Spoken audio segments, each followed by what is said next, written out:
हनुमान जी के विवाह से पिता बनने की पूरी कहानी।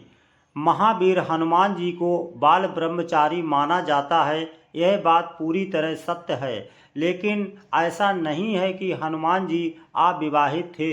हनुमान जी की पूरी रीति रिवाज और मंत्रों के साथ विवाह हुआ था और इनका एक पुत्र भी था, लेकिन विवाह और पुत्र प्राप्ति में कोई संबंध नहीं है। इसलिए विवाहित और पिता बनने के बाद भी हनुमान जी ब्रह्मचारी ही माने जाते हैं।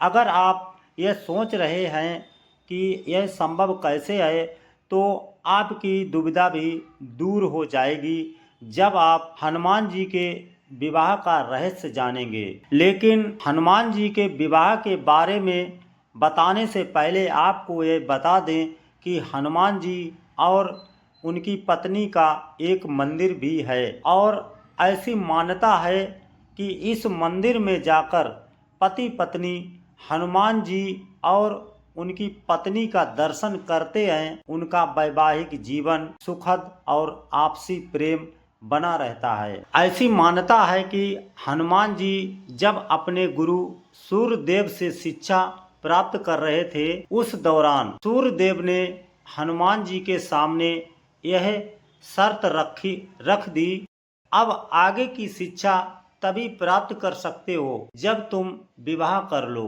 कारण यह था कि जहाँ तक हनुमान जी शिक्षित हो चुके थे, उसके आगे की शिक्षा अविवाहित व्यक्ति को नहीं दी जा सकती थी। ऐसे में आजीवन ब्रह्मचारी रहने का प्रण ले चुके हनुमान जी के लिए दुविधा की स्थिति उत्पन्न हो गई। शिष्य को दुविधा में देखकर सूर्यदेव ने हनुमान जी से कहा कि तुम मेरी पुत्री सुवर्चला से विवाह कर लो। सुवर्चला तपस्विनी थी, लेकिन पिता की आज्ञा के कारण सुवर्चला ने हनुमान जी से विवाह करना स्वीकार कर लिया। इसके बाद रीति रिवाज और वैदिक मंत्रों के साथ हनुमान जी का विवाह संपन्न हुआ। हनुमान जी आजीवन ब्रह्मचारी रहने का प्रण ले चुके थे और दूसरी ओर उनकी पत्नी सुवर्चला तपस्विनी थी। ऐसे में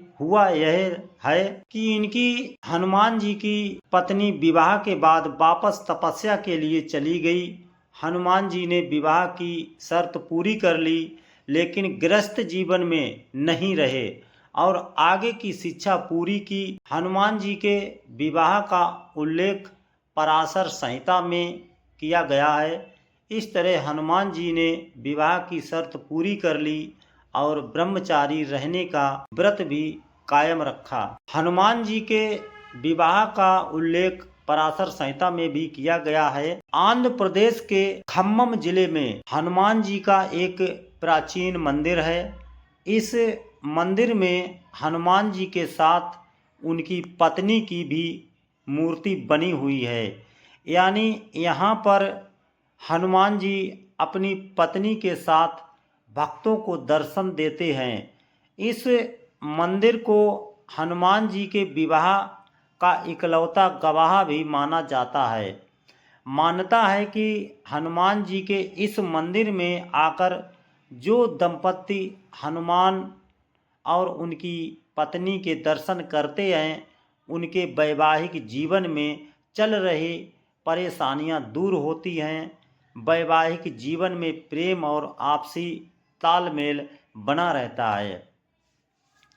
अब प्रश्न उठता है कि हनुमान जी और सुवर्चला जब विवाह के बाद अलग रहने लगे, तो हनुमान जी पिता कैसे बने? इस रहस्य का भेद खुलता है वाल्मीकि रामायण से। वाल्मीकि रामायण में उल्लेख मिलता है कि हनुमान जी जब लंका दहन कर रहे थे, तब लंका नगरी से उठने वाली ज्वाला की तेज आंच से हनुमान जी हनुमान जी को पसीना आने लगा। पूंछ में लगी आग को बुझाने के लिए हनुमान जी समुद्र में पहुँचे। तब उनके शरीर से टपकी पसीने की बूंद को एक मछली ने अपने मुंह में ले लिया। इससे मछली गर्भवती हो गई। कुछ समय बाद पाताल के राजा और रावण के भाई अहिरावण के सिपाही समुद्र से उस मछली को पकड़ लाए। मछली का पेट काटने पर उसमें से एक मानव निकला जो बानर जैसा दिखता था। सैनिकों ने बानर रूपी मानव को पाताल का द्वारपाल बना दिया। उधर लंका युद्ध के दौरान रावण के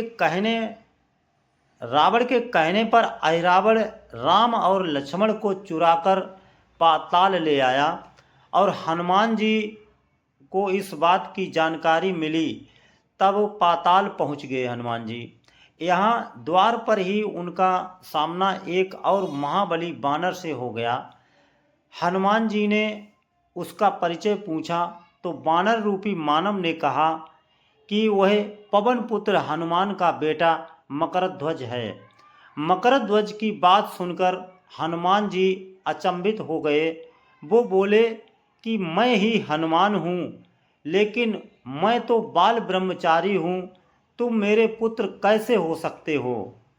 हनुमान जी की जिज्ञासा शांत करते हुए मकरध्वज ने उन्हें पसीने की बूंद और मछली से अपने उत्पन्न होने की कथा सुनाई। कथा सुनकर हनुमान जी ने स्वीकार कर लिया कि मकरध्वज उनका ही पुत्र है। हनुमान जी ने मकरध्वज को बताया कि उन्हें अहिरावण यानी उसके स्वामी की कैद से अपने राम और लक्ष्मण को मुक्त कराना है। लेकिन मकरध्वज ठहरा पक्का स्वामी भक्त। उसने कहा कि जिस प्रकार आप अपने स्वामी की सेवा कर रहे हैं, उसी प्रकार मैं भी अपने स्वामी की सेवा में हूँ, इसलिए आपको नगर में प्रवेश नहीं करने दूंगा। हनुमान जी के काफ़ी समझाने के बाद भी जब मकरध्वज नहीं माना, तब हनुमान जी और मकरध्वज के बीच घमासान युद्ध हुआ। अंत में हनुमान जी ने मकरध्वज को अपनी पूंछ में बांध लिया और नगर में प्रवेश कर गए।